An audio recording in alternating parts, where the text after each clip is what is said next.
Hi friends, ఇలా చాలా days gap తర్వాత క్యాప్సికమ్ అండ్ ఫ్రోజన్ బఠానీ కర్రీ చేస్తున్నాను.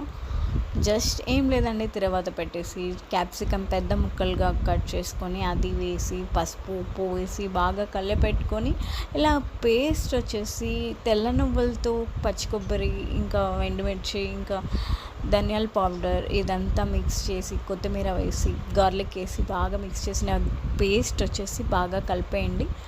బాగా ఆయిల్ పైకి తేలేంత వరకు కలిపేసేయండి. తర్వాత మీరు చూసుకోండి. నెక్స్ట్ వాటర్ అది బాగా ఫ్రై అయ్యాక టొమాటో వేసి తర్వాత వాటర్ వేసి ఫుల్గా ఎంత గ్రేవీ కావాలనుకుంటే అంత వాటర్ వేసి అండ్ సాల్ట్ వేసుకొని ఒక 3 విజిల్స్ ఆర్ 2 విజిల్స్ వేసి 2 విజిల్స్ వేయండి చాలు. తర్వాత ఓపెన్ చేసిన తర్వాత ఇలా వస్తుంది. అప్పుడు కసూరి మేతి వేయండి. టేస్ట్ ఫ్లేవర్ అదిరిపోతుంది.